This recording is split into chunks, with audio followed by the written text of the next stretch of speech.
Hello friends, welcome to my YouTube channel AG digital school. তো AG digital স্কুলে তোমাদের প্রত্যেকে স্বাগত জানাই বন্ধুরা। তো যে সমস্ত বন্ধুরা 2024 সালে ক্লাস 10-এ পড়ছো, তোমাদের সেকেন্ড ইউনিট টেস্টে অঙ্কের উপপাদ্য ও সম্পাদ্য সাইজে নিয়ে চলে এসেছি।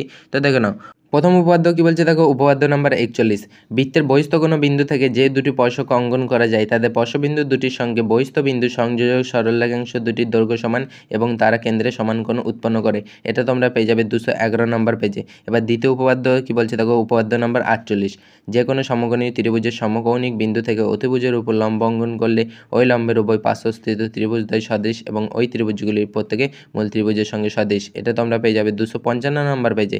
এবার তৃতীয় উপপাদ্য কি বলছে দেখো। উপপাদ্য নম্বর 49, পিথাগোরাসের উপপাদ্য, যে কোনো সমকোণী ত্রিভুজের অতিভুজের উপর অঙ্কিত বর্গক্ষেত্রের ক্ষেত্রফল অপর দুই বাহুর উপর অঙ্কিত বর্গক্ষেত্রের ক্ষেত্রফলের সমষ্টি সমান। যেটা তোমরা 285 নম্বর পেজে পেয়ে যাবে।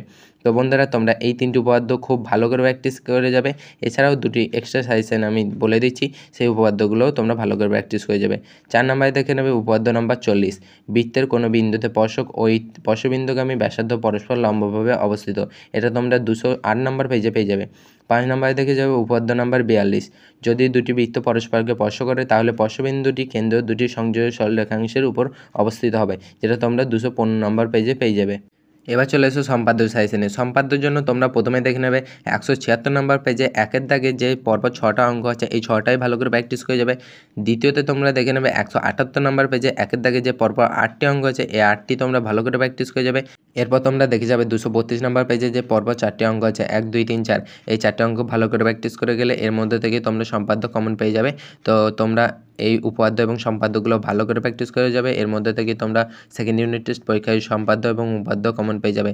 তোমরা এগুলো ভালো করে প্র্যাকটিস করবে আর অবশ্যই কমেন্টে জানাবে ভিডিওটি তোমাদের কেমন লেগেছে। ভিডিওটি ভালো লাগলে অবশ্যই একটা লাইক করো, আর চ্যানেলে নতুন হয়ে থাকলে চ্যানেলটিকে অবশ্যই সাবস্ক্রাইব করে রাখো। তোমাদের জন্য এরকম আরও অনেক অনেক ভিডিও অপেক্ষা করে আছে। তো সবশেষে বলি, ভালো থেকো, সুস্থ থেকো।